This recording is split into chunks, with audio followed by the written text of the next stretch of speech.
another reporter and I obtained the plagiarism documents. We were the ones who broke the plagiarism just for story. people that aren't aware, so this can be standalone. What Christopher's referring to is that Harvard, the president of Harvard and the president of MIT and Penn, they all had this meeting where they were grilled by which was the Stefanik.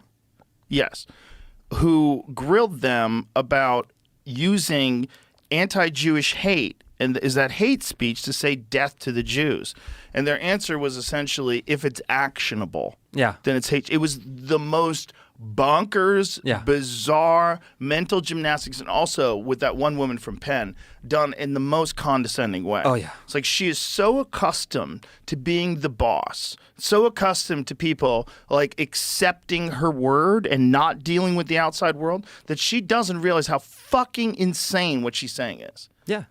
The question was, if students were calling for the genocide of Jews, would that violate Harvard's policy? Yes. And the answer from Claudine Gay, the former president, was, it depends on the context. It's like, I mean, and so that is a moment where things that had been obscure, especially for people on the center left, suddenly became clear. Yes. And so this caused all sorts of chaos, predictably.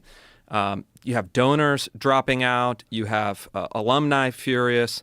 And then a little birdie sent another reporter and me a document showing that actually Claudine Gay, great scholar of Harvard, had plagiarized dozens of passages in her PhD thesis. And so in this context of this big fight, you get a document like this and you say, this actually reveals the heart of this conflict. And so published it. Obviously, it causes a huge firestorm. But the question is the same. It's to say to Harvard, okay, DEI is the de facto highest principle of the university now. That's clear. But your motto for the last, 300-400 years has been veritas, truth. And we put them in a dilemma where they had to choose one. You either choose DEI or you choose truth. Which one are you going to sacrifice? And I think as a country, the reason that story drove so much attention is because that's where we are politically, that's where we are on policy, that's where companies find themselves. Where are we going? What are our values? And we have this competing set of values. And for me, as someone who, look, I'm unabashed. I'm a political person. I try to drive political change. I think framing the question clearly so that people really understand what's at stake is just the beginning part of the process of getting sanity back. Yeah, and I think people are waking up. Jamie, why don't you shut your mic off, because Carl is snoring up a storm over there. Carl. While you were talking, I was here. Yeah. Jeez, Carl, it's that boring? Yeah. Carl gets bored quick. He's only 4 months old. But the curious thing to me was that most people, until they saw those videos, weren't aware of how far it had gone. And then they're like, okay, now I kind of get it. And there's been a very, very big reaction since then of people realizing how insane everything has gotten. I think that this is something that came up, like when Jordan Peterson first started doing my show, which was, I think, when was Jordan's first appearance? Was it 2015, 2016, somewhere around then? When I had seen his story and seen these videos of him being interviewed, explaining to people, no, you don't understand.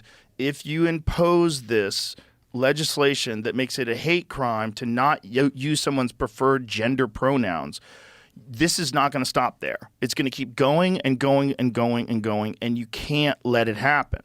And he's right. And he's back 100% then, right. But back then, the pushback was so fascinating because people were like, why are you having this guy on your show to talk about this thing that's happening only in these obscure universities? It's never going to go anywhere. But now you look at it 8 years later, and it's fucking everywhere.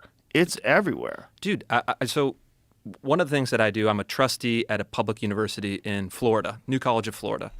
Governor DeSantis appointed me and a number of other reformers to take over this university, replace all of the leadership, and then turn it into a classical liberal arts university. It's in Sarasota. It's a beautiful campus. The tuition is less than $7,000. And we want to turn it into a place where conservative families can send their kids and feel like they're getting a good education. But when we did this, what we did is we came in, we replaced the leadership, we abolished the DEI department, we terminated the gender studies program, and then we said, we're not going to comply with these ridiculous pronoun rules. And so the old DEI director and then her allies at the ACLU and elsewhere actually filed a federal civil rights complaint against me. So I'm currently under investigation by by federal civil rights bureaucrats for refusing to call this woman by ze/zer pronouns. Ze/zer. Not, okay, trans, okay, man, woman, okay, whatever. Ze/zer. And it's like, Either way, federal indictment, imagine, for even just refusing to call this person he, her. People have always been rude. Are we going to, legislate against rudeness? Are we going to say that, if someone decides to call me Mrs. Rogan, can I get them arrested and locked in a cage because they're being rude to me because they're calling me a girl? If you are a member of a protected class, yes, that's where it's going. That's where they'd like it to go. And look, I have to spin up lawyers. Thankfully, the university is handling it. But, I mean, this is not trivial. And what Peterson, Jordan Peterson, great, what he brought up illustrates this point.